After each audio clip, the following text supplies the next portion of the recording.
and the Dukes weren't hazardous. She's only 17, made us curious. It was a carefree time.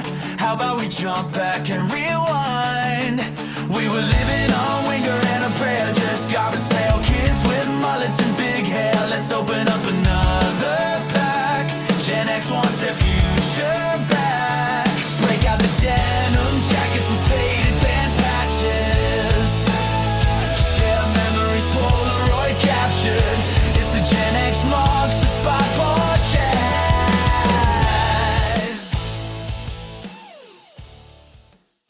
Gen X Marks the Spot podcast. You know, every generation leaves its indelible mark on history. And we Gen Xers, well, we left our mark with iconic band t-shirts of the 80s and combat boots of the 90s. I'm your host, Joe Augustine. Today, we're rewinding the cassette. No, wait, that's not fitting for this band. They're from the 70s. Well, no, they're out today. We'll go with the 8-track tape format because that does fit them very well. Yeah, the 8-track, much better designed in regard to our guest today, guitarist Jimmy Burkard and drummer Richie Onori of Steve Priest, The Sweet. You know, when it comes to this band, they brought us the Ballroom Blitz, Little Willie, and Fox on the Run. And Steve Priest, he seemed to design his band after he passed in 2020 as a continuous loop to symbolize his his vision of what the Sweet embodies. And that's pure forward momentum.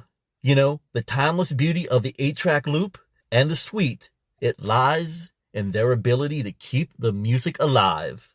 Let's check out my interview with Jimmy and Richie of The Sweet. Richie, how you doing, man? Good, brother Mang. How you doing, man? Hello. Fantastic. Doing great. Yes. It's a beautiful day. We're in Los Angeles. It's a beautiful day in the neighborhood. Hey, I love the Pittsburgh reference right there. Thank you with Mr. Rogers. That's right. Yeah. And see, I know he had that planned out. He had to have had that planned out. But, you know, speaking of Pittsburgh, and I know I'm way jumping the gun right here, but you guys are going to be in Pennsylvania not too long from now. That's right. And I just found out today the show's doing really well. We're with Mark Farner, and it's attendance. A lot of people are buying a lot of tickets, so it's going to be a good crowd. Yeah. Penn's Peak, December 12th. Come out. That is awesome. And for those who may not know who Mark is, he's from Grand Funk Railroad. Yes. Yeah, man, I tell you what, if it was not a 4-hour drive, I would definitely come out there to see you guys. But, you know, with the wife not allowing me to, you know, drive and spend money and on gas and so forth. So I understand you guys now have a new lead singer. Yep, Ariel Kamen. Yep, Steven Adler's singer.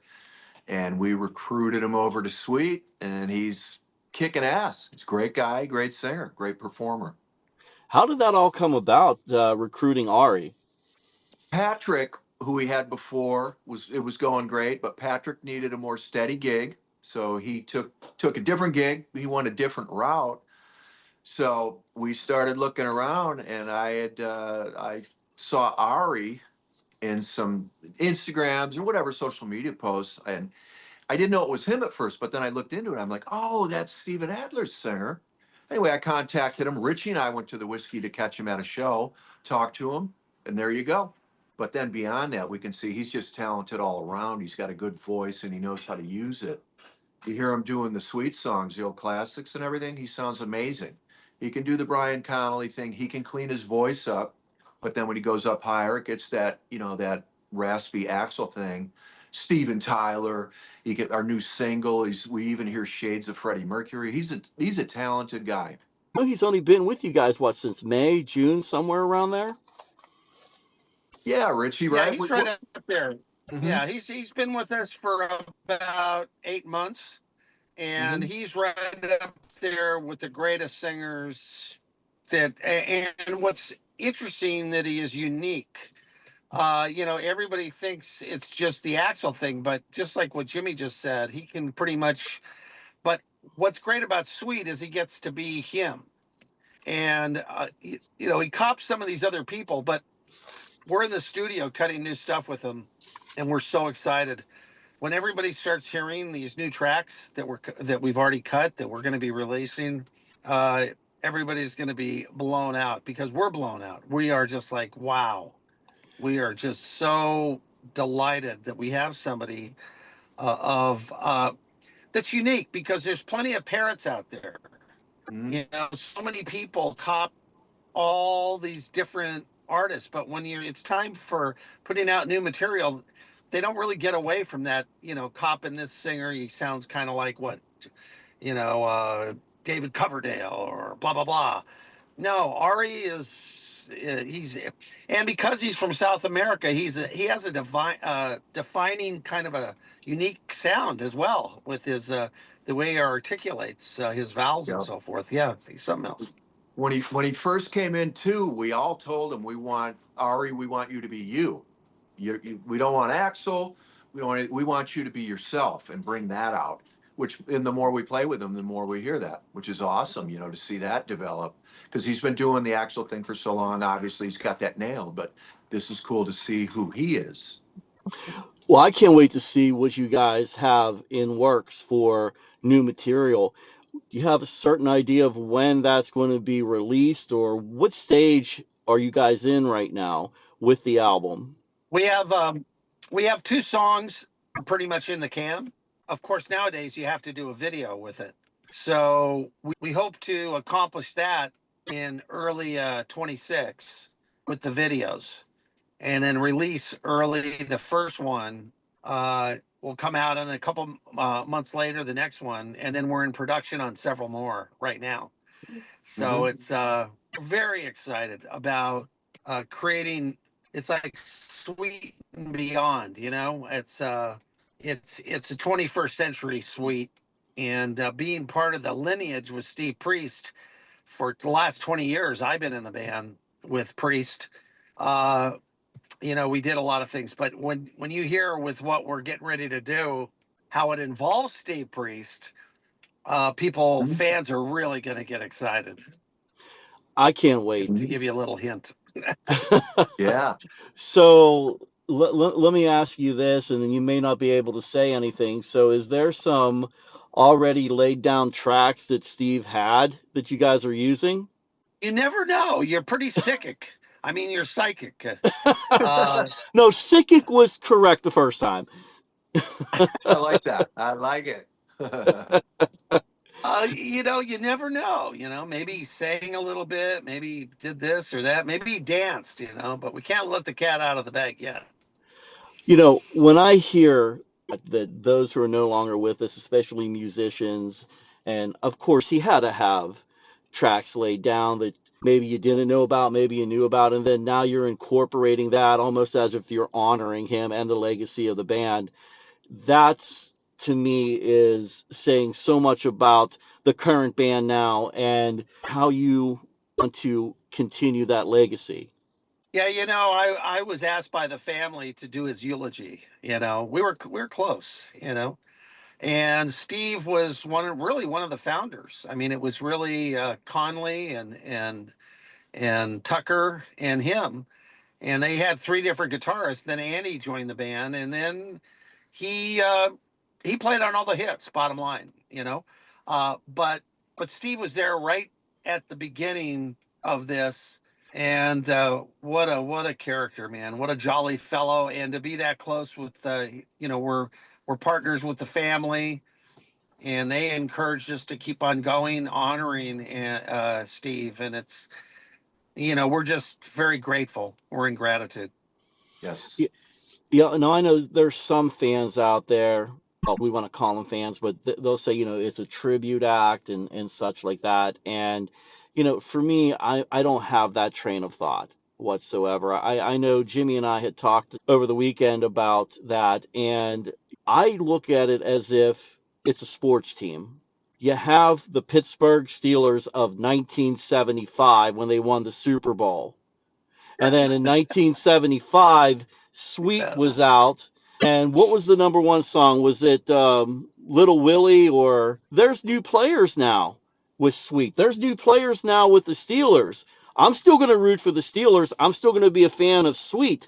There's no reason not to be. Hey, Yes. haters can call us whatever they want to. And I've got a lot of ex-girlfriends that call me a lot of things, so it's fine. Take the good with the bad, but I love your analogy with a sports team because, like we were saying, rock and roll is aging now, and what are you going to do? Just put it to pasture, never to hear that stuff again live? It should go on, and we honor the legacy, like Steve would want, and his family would want. The music should not be put away. These should be heard live, and we will carry on as best we can. Yeah, you guys are definitely not ready to close the rock vault whatsoever with Sweet. No, I said it's too much fun. I mean, playing the iconic songs, and now that we integrate a lot of the new stuff and moving beyond, like Sweet and Beyond, I mean, it's exactly, I mean, we're looking about a forgotten generation with rock, the way things are out there. So we have an opportunity. We'll be coming out with an anthem that is something that I believe could be that missing link to keep rock in the throes. And when you hear it, you'll go, "Oh yeah," because we have tossed it around a bit, and people are like, "Oh my God," it's just one of those. It's. I think it's a massive hit, and everybody else does. So it goes beyond just Sweet. It goes beyond the whole generation with rock, with something that stands up to yesteryear's music. See, and with Jimmy coming on board, back several years ago, we just couldn't be more delighted with his incredible.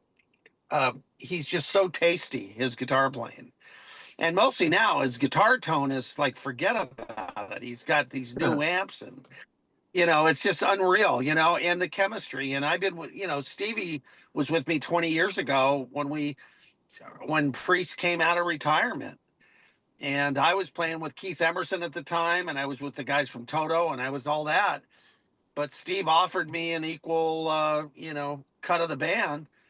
And I said, well, I don't know too much about Sweet, but I know that I'm similar to Mick Tucker because we both studied Buddy Rich and Gene Krupa. And then when I started hearing what Tucker had done with a lot of songs that I hadn't heard, I became like, oh my God, what an amazing, amazing catalog. And so I can't get enough of it. And mostly now that we're adding the new stuff, man, it's like, come on. And then we bring in the singer that's like, I don't know. It's like when you first heard Ian Gillan with Deep Purple, or you heard, guys that have like five octave ranges. When you heard that back in the day, you were like, oh, wow, what is this? Yeah, that's the kind of level. This is, rock needs a good kick in the butt right now, and we're here to deliver the goods, baby.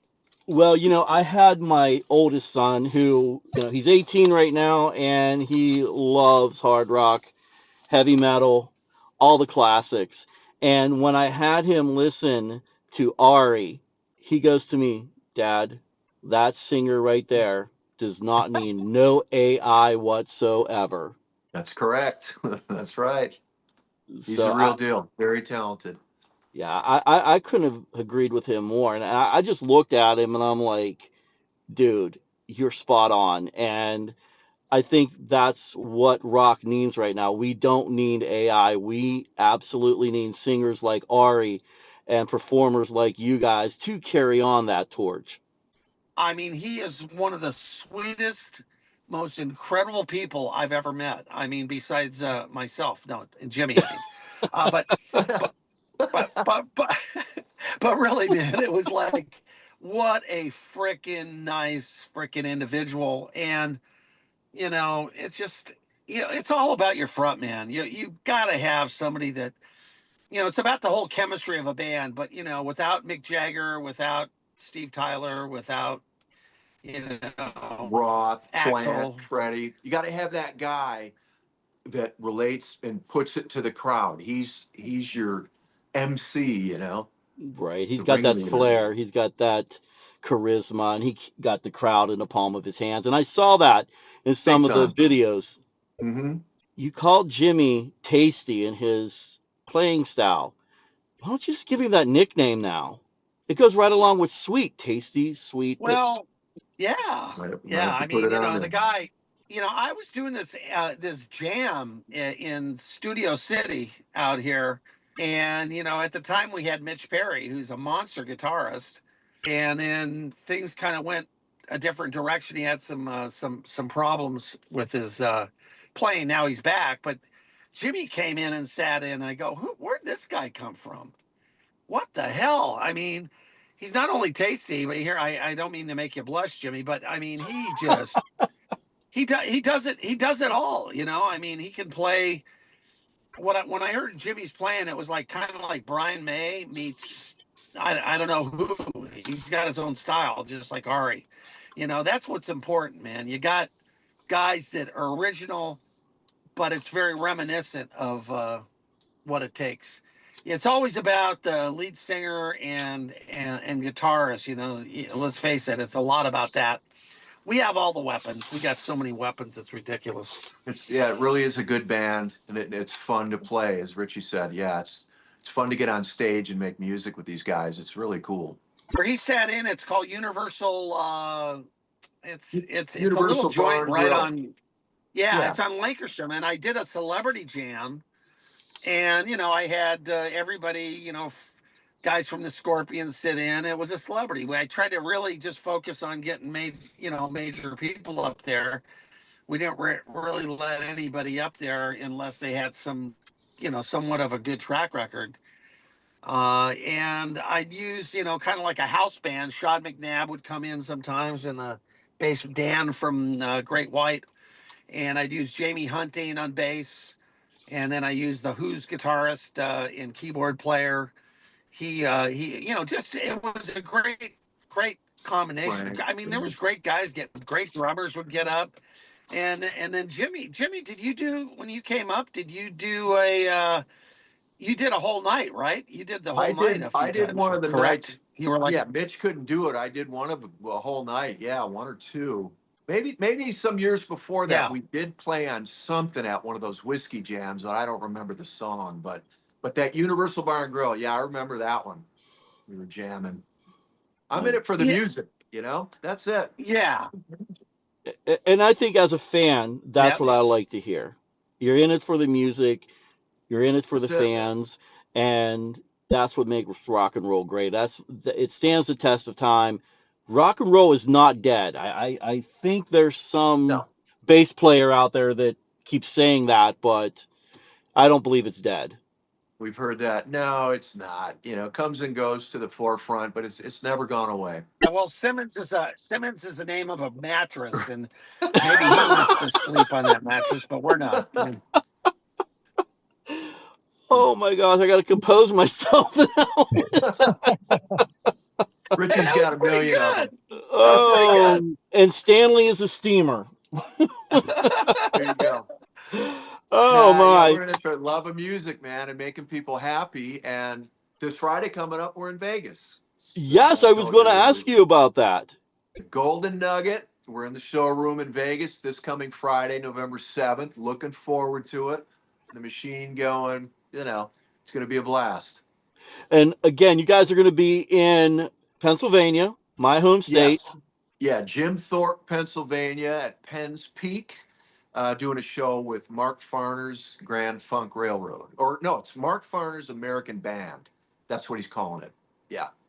Well, whatever he's calling it, it's going to be a great show with both bands there. I have no doubt. I don't know why he has Japanese players in his band for some reason. How can you be American? No, just kidding. But I'm on a roll today. But the big news came in is January 24th. We're doing Toronto at a place called Casino Rama, and it's a huge stage. It's a massive place in Canada, and we're excited about that show. So that's January 24th. And then we're gonna be doing the rock romance cruise with America and Kansas, and bunch of other great bands. I mean, it's an unbelievable lineup in March. Yep. So we're off to a really, it's just good. And the word's really spread. And last year we did some really good shows with Ari, and I'll tell you, man, we play with a lot of great bands, but people are saying, we're I don't want to say anything, but we're we're competitive, but we're kicking other bands' booties. What can you say? But you know what I would say, brother, you should come 4 hours and see that show at Penn's Peak, because bring the wife. It would be well worth it, man. I may just do that. Let Her me know. birthday- We'll get you on a guest list. Let me know. Yeah. Well, you know what? Screw what she says then, okay? If that's the deal right there, she doesn't even have to come, honestly. Okay? I mean, let's just leave her at home. I'd have more fun that way. And I'm not editing this out whatsoever. Yeah, man.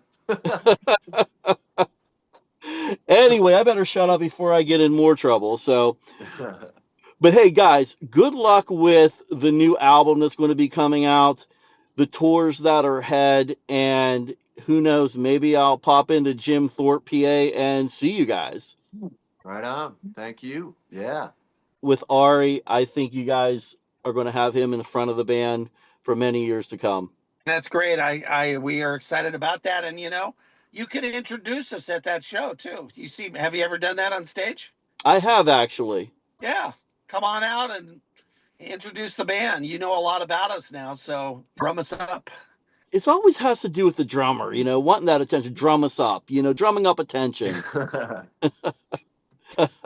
All right, guys. Well, hey, I appreciate the both of you taking time out of your busy day to be on the Gen X Marks the Spot podcast. And I look forward to maybe doing another one with you sometime down the road. Right on. I hope you enjoyed that interview as much as I did.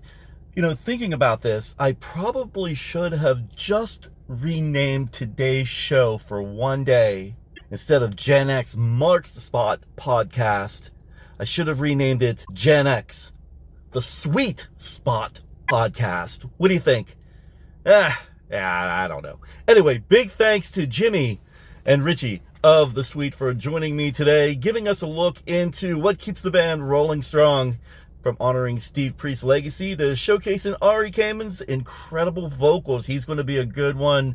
Glad they got him aboard. And teasing new music coming up next year. Don't forget, they're going to be in Las Vegas at the Golden Nugget this Friday. And then on December 12th, for all us PA guys and gals, they are going to be at Penn's Peak in Jim Thorpe, PA. And like I said earlier, there is something about the Sweet that's like an old 8-track loop. It's steady, familiar, and built to last. And don't forget to follow the Sweet Band on all social media platforms at SP Sweet Band. And follow us as well, Gen X Marks the Spot podcast, on all social media platforms. Give us a like, give us a follow, give us a share, leave a comment. Please be nice. Kidding. So if you like what you heard, tell a friend, tell a family member. If you didn't like what you heard, don't tell anyone. Peace out. Props for listening, everyone. It's the Gen X Marks the Spot.